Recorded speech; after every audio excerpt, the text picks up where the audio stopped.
Gute Dag, and welcome back to Travel Destinations Cinematic, the channel where we count down the world's most beautiful destinations in stunning cinematic style. Today, we have another top 10 for you, and today, we are going to the heart of Western Europe, a country that most people pass through, but very few truly discover. Today, we are going to Belgium. Let's go.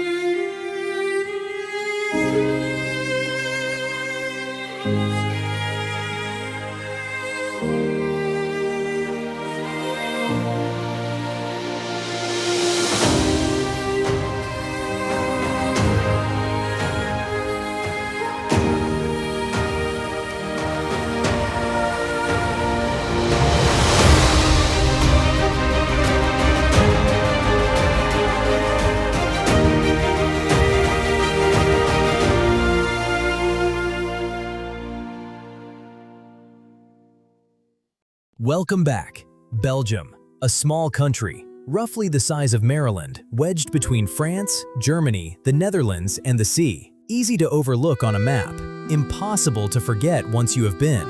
Belgium is a country of medieval canal cities and soaring Gothic cathedrals, of deep Ardennes forests and dramatic limestone river valleys, of underground cave worlds and open moorland plateaus. It is a country where some of the finest beer, chocolate, and waffles in the world are simply part of everyday life. And beneath all of that, Belgium carries centuries of history, from Flemish masters to Napoleonic battlefields, worn quietly and without fuss. This is our personal top 10 of the most beautiful and captivating destinations in Belgium. These are our picks. Yours might look completely different, and we would love to hear yours in the comments. So sit back and enjoy the show. Starting our journey at number 10, the Waterloo Battlefield. On the 18th of June, 1815, on a stretch of rolling farmland just south of Brussels, the course of European history changed in a single afternoon.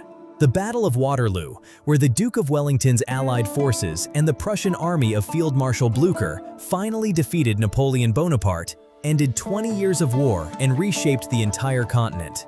The Lion's Mound, a great artificial hill raised by the Dutch in the years after the battle, rises 40 meters above the plain and offers a panoramic view over the fields where nearly 50,000 men fell in a single day. The Memorial 1815 Museum beneath it is one of the finest battlefield museums in Europe. Stand at the top of the mound at dusk, with the quiet farmland stretching in every direction and the weight of what happened here slowly sinking in. Moving into the university city at number 9, Leuven. Leuven is a city that manages to be simultaneously one of the oldest and one of the youngest in Belgium.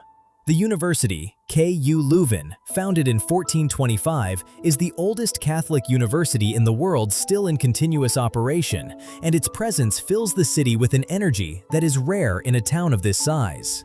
The Grote Markt is anchored by the town hall, a building so encrusted with Gothic stone carvings, pinnacles, and niches that it looks less like civic architecture and more like an act of devotion in stone. Over 200 statues of Flemish dukes, countesses, and saints fill its facade.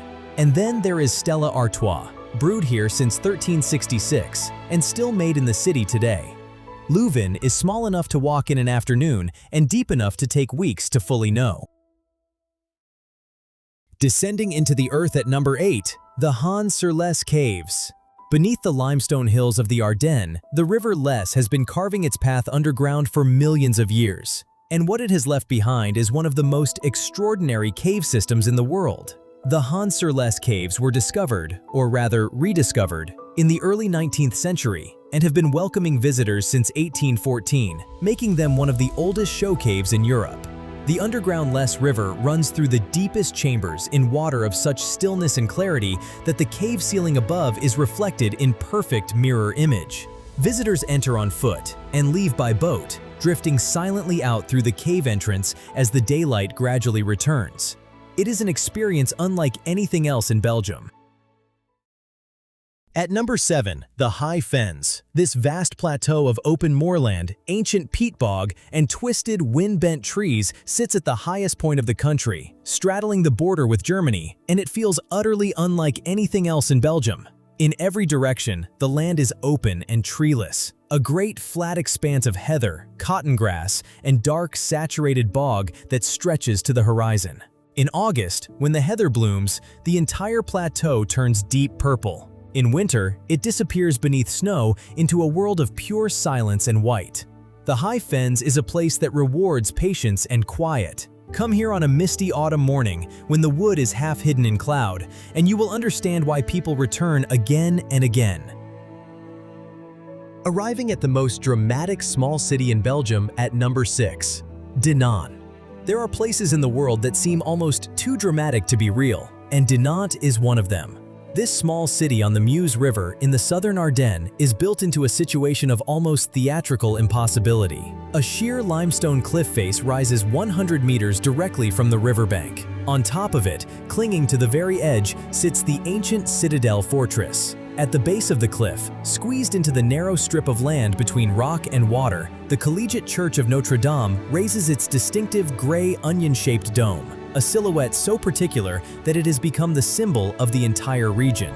Colorful houses line the riverbank, and along the main street, a row of giant painted saxophones celebrates the city's most famous son, Adolphe Sax, inventor of the saxophone, born here in 1814. Durbuy holds a title that sounds like a joke and turns out to be completely true. It is officially recognized as the smallest city in the world. The city charter dates to 1331, granted by King John of Bohemia, and the title has never been revoked, despite the fact that fewer than 500 people live within the old city walls. Those walls enclose a medieval village of gray Ardennes limestone houses with blue-gray slate roofs, gathered in a tight bend of the Orth River at the foot of a wooded hill. The streets are narrow, the buildings are ancient, and on a quiet morning before the visitors arrive, the whole place has an atmosphere of extraordinary stillness. The surrounding Ardennes landscape, the Orth River Valley, the forested hills, the kayak routes through the rapids, is some of the most beautiful countryside in Belgium. Durbuy is not trying to be anything other than what it is, and what it is turns out to be rather wonderful. Arriving at the city of three towers at number 4, Ghent. Ghent is the city that Belgians themselves tend to name when you ask them where to go, and there is something telling in that. It has all the medieval beauty of Bruges without the crowds, all the energy of Antwerp without the size, and a character entirely its own. The Grossley waterfront, a row of perfectly preserved medieval guild houses reflected in the dark water of the Lea River, is one of the most beautiful urban views in Northern Europe. The Gravenstein, the Count's Castle, built in 1180, rises directly from the city center in enormous gray stone that makes it look like it was teleported from a different era. And Ghent's famous three towers, the Belfry, St. Nicholas Church, and St. Bavo Cathedral, line up in a single view from the St. Michielsbrug Bridge in a composition that painters have been unable to resist for centuries. Stepping into the most beautiful medieval city in the world at number 3, Bruges. There is a moment that happens to almost everyone who visits Bruges for the first time. You arrive by train, walk out of the station, cross the bridge over the canal, and stop. Because what is in front of you looks so exactly like a medieval city is supposed to look that for a moment you cannot quite believe it is real. Bruges survived the Industrial Revolution largely untouched. The city's economy declined just early enough to preserve it, and what was preserved was the almost complete medieval city center, intact behind its ring of canals. The Belfry on the Markt, the Church of Our Lady with the second tallest brick tower in the world, the Rosenhodekai Canal Bend, where the photographers gather at every hour of every day. These are not reconstructions. They are the originals, 8 centuries old and still standing. Antwerp is a city that knows exactly what it is and is completely at ease with it. The second largest port in Europe, the diamond capital of the world, the city of Rubens and of fashion and of one of the most beautiful railway stations ever built. Antwerp carries its achievements lightly and wears its character on its sleeve. The Grote Markt, with its Renaissance guild houses and the Brabo Fountain, is one of the finest main squares in the Low Countries. The Cathedral of Our Lady contains 4 paintings by Rubens, including the Descent from the Cross, which is among the greatest altarpieces ever made. And then there is Antwerp Central Station, the Railway Cathedral, as it has been called, whose Beaux Arts Great Hall, vaulted glass dome, and polished marble interiors make it arguably the most beautiful train station in the world. Antwerp is a city for walking, for eating well, for drinking excellent beer, and for being surprised around every corner. And our #1 destination in Belgium, Brussels.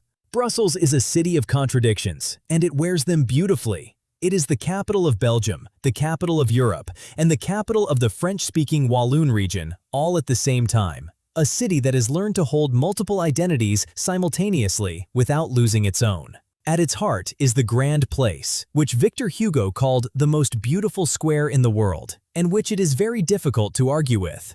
The Gothic town hall, the ornate gold and stone guildhouses, the cobblestones that have been worn by feet since the Middle Ages. At night, when the square is lit and the tourists have thinned out and the golden facades reflect in the wet stones, the Grand Place is as close to perfect as a public space gets.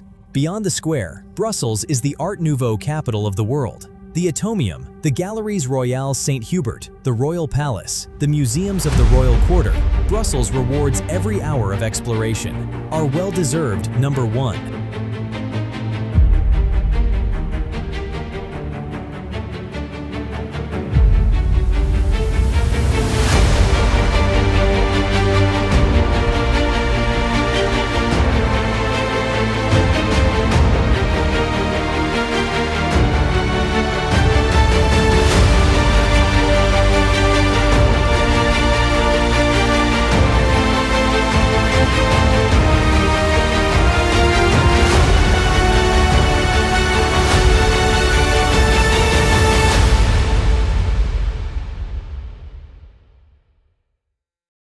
And that is our personal top 10 of the most beautiful destinations in Belgium. A country that asks for nothing, no grand gestures, no long journeys, no complicated preparations, just a willingness to slow down, to walk the cobblestones, to sit with a glass of something excellent and let the centuries sink in. Belgium does not shout about itself. It simply is, quietly, completely, and remarkably well. We hope this video has given you a sense of what makes this small country so worth visiting. Have you been? Which corner of Belgium stayed with you? We would love to hear from you in the comments below. If you enjoyed this video, a thumbs up really helps the channel grow. And subscribe so you never miss a new top 10 from Travel Destinations Cinematic. Until next time, tot ziens. Safe travels, everyone.